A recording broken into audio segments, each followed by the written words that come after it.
Ada cerita nih dari salah satu korban pinjol ya, yang sedang pusing-pusingnya mikirin terjerat pinjaman online sebesar 30 jutaan. Dan apesnya lagi, itu dimanfaatkan oknum atau dalam tanda kutip ditipu ya, sebesar 10 juta. Bagaimana saking stresnya menghadapi itu semua, dan bagaimana ceritanya akan saya bahas tuntas di video ini sekarang. Simak terus.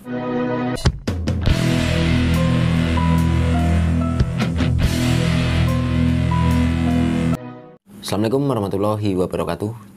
Jumpa lagi di Wani Tangi Official. Bagaimana kabar teman-teman semuanya?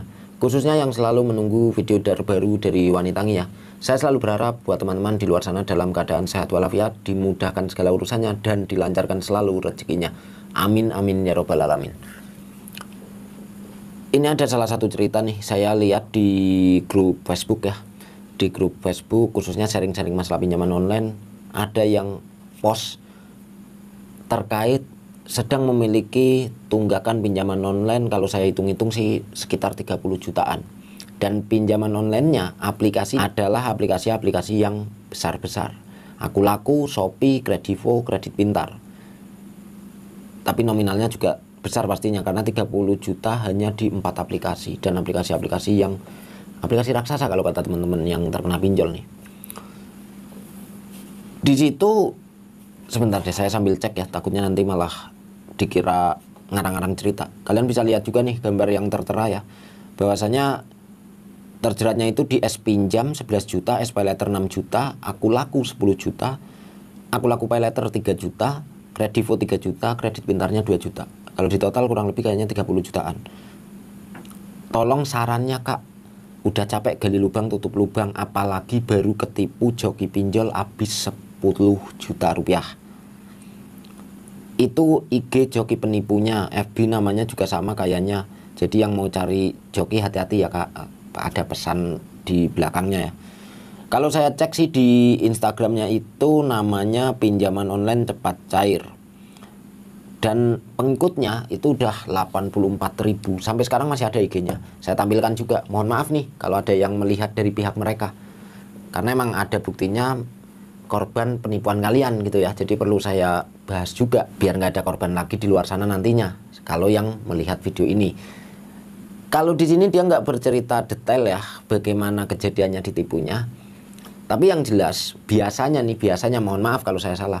Biasanya kalau di situ keterangannya hanya ditipu joki pinjol, biasanya itu sistem transfer di awal.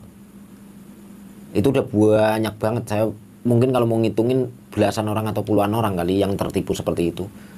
Dijanjikan cair untuk sistem paket, biasanya ada yang paket 10 aplikasi dengan total cair 10 juta sumama, 20 aplikasi dengan total cair 30 juta, dan seterusnya sampai tingkat tinggi-tingginya, ada kelas VIP segala macam. Tapi kita harus membayar biaya admin awal sekian. Nanti akan ada biaya ini itu ini itulah. Yang jelas itu udah banyak sekali kejadian seperti itu. Itu prediksi saya ya. Prediksi saya kejadian penipuannya seperti itu. Oh ya, untuk masalah ini sekali lagi mohon maaf nih, mungkin ada joki pinjol di luar sana yang benar-benar emang jadi joki pinjol dan tidak pernah menipu. Di sini saya bukan tujuan menjelekkan kalian ya, karena emang ada beberapa oknum joki yang sering nipu juga. Kalian pasti paham itulah. Poinnya sih gini sih, saya nggak mau membahas lebih jauh lagi terkait penipuannya ya, tapi lebih ke mengedukasi saja untuk orang-orang yang sedang terkena masalah pinjol aja. Jadi seumpama kayak si korban tadi ya 30 jutaan, mungkin sangat-sangat stres sekali ketika mikirin bagaimana cara membayarnya, bagaimana saya tidak ada uang segitu, kalau nanti diteror seperti apa, kalau mama sebar data bagaimana, kalau ke rumah bagaimana. Mungkin pikiran itu campur aduk itu terus menghantuinya gitu. Makanya sampai cari-cari informasi, dan kebetulan apesnya itu ketemu informasi yang salah. Ngecek di Instagram terkesan ada menjanjikan ya kan, tapi nyatanya malah lebih menyengsarakan. Jadi buat teman-teman nih yang kira-kiranya sedang terkena pinjol, tolong jangan berpikir yang enggak pakai cara instan untuk melunasi hutang kalian. Karena pada dasarnya itu emang nggak mungkin ada sih. Cara instan itu ada sebenarnya, ada, tapi kemungkinannya itu mungkin sangat kecil banget. Tiba-tiba ada orang yang baik, berapa sih hutangmu? 50 juta, ya udah saya tutup. Udah, saya ikhlas. Apakah mungkin ada seperti itu? Gitu ya. Yang jelas kalau kalian terkena pinjol itu lebih baik, saran dari saya, ketika kalian sudah merasa menyerah, tidak bisa bayar lagi, ya sudah. Kembali lagi ke ilmu pasrah. Dalam arti, kalian harus mempunyai prinsip begini, ketika saya harus mencari jalan lain dengan cara hutang lagi, itu tidak akan pernah menyelesaikan masalah saya. Jadi saya cukup sengsaranya sampai sekarang aja. Kedepannya tinggal mencari jalan keluarnya, daripada saya akan tambah sengsara lagi, nanti mencari jalan keluarnya akan lebih sulit. Harusnya punya prinsip seperti itu. Kalau merasa sudah tidak mampu untuk bayar lagi, ya udah, pasrah, stop, cari informasi, cari wawasan, cari pengetahuan. Apa saja sih resikonya ketika kita sudah tidak bisa bayar pinjol?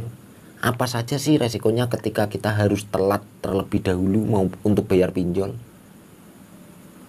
Gitu. Cari informasi itu. Setelah itu, ketika kalian sudah memahami resikonya, kalian cari lagi solusinya apa aja. Kalau umpama apesnya banget, kita udah benar-benar nggak bisa bayar pinjol sama sekali, itu apa sih resiko terberatnya? Terus apakah ada jalan keluarnya? Bagaimana jalan keluarnya? Itu cari terus informasi itu, gali terus informasi seperti itu. Zaman sekarang itu banyak sekali para mungkin konten kreator atau yang motivator-motivator juga yang bahasnya tentang bagaimana keluar dari masalah pinjol. Mau itu di YouTube, di TikTok, di Telegram, di apapun, itu banyak. Tapi kalian juga harus pintar-pintar memilih, karena ada juga oknum-oknum yang tadi saya bahas di awal, yang memanfaatkan sampai ujung-ujungnya jadi jadi target penipu kalau saya sebut, gitu ya.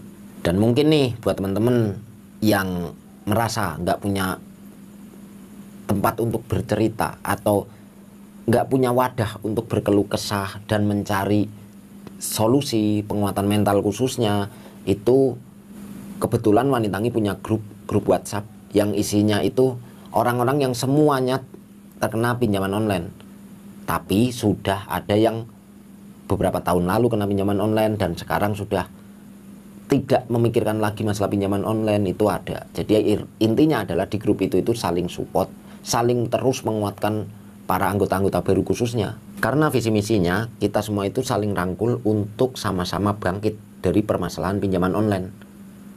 Jadi ya pembahasannya itu aja, pembahasannya tentang pinjol. Intinya kalau ada permasalahan ini penyelesaiannya seperti ini. Kalau ada informasi-informasi terbaru dari pinjol, kita harus bagaimana, intinya semuanya dibahas tuntas lah di situ. Buat kalian yang mungkin mau bergabung, silakan kalian cek ya, nomor saya ada di deskripsi video ini atau di komentar teratas. Dan saya rasa cukup jelas lah untuk pembahasan kali ini, sudah terlalu panjang juga durasinya, nanti yang ada kalian malah bosan ya. Oke, penutup dari saya, ingat bahwasanya semua masalah, setiap masalah itu pasti ada jalan keluarnya. Tinggal kita mau nggak mencari jalan keluarnya. Dan yang menentukan kapan kita bisa bangkit dari permasalahan pinjaman online itu diri kalian sendiri. Jadi kalian harus yakin kalian bisa bangkit agar secepatnya bangkit. Kalau kalian sendiri sudah tidak yakin kalian nggak bakal bisa bangkit, yaitu akan seterusnya juga kalian terpuruk. Jadi pastikan kalian harus yakin bisa bangkit, gitu ya. Oke, saya akhiri saja untuk video kali ini. Terima kasih yang sudah menonton, dan sekali lagi nih buat teman-teman yang menurut kalian video ini ada manfaatnya, silahkan kalian like dan share video ini ke media sosial kalian. Dan juga buat yang menurut kalian video ini tidak ada manfaatnya, silahkan kalian tinggalkan komentar apa yang membuat Anda menilai video ini tidak ada manfaatnya. Oke, saya akhiri saja. Mohon maaf jika saya ada salah-salah kata. Bye. Wassalamualaikum warahmatullahi wabarakatuh.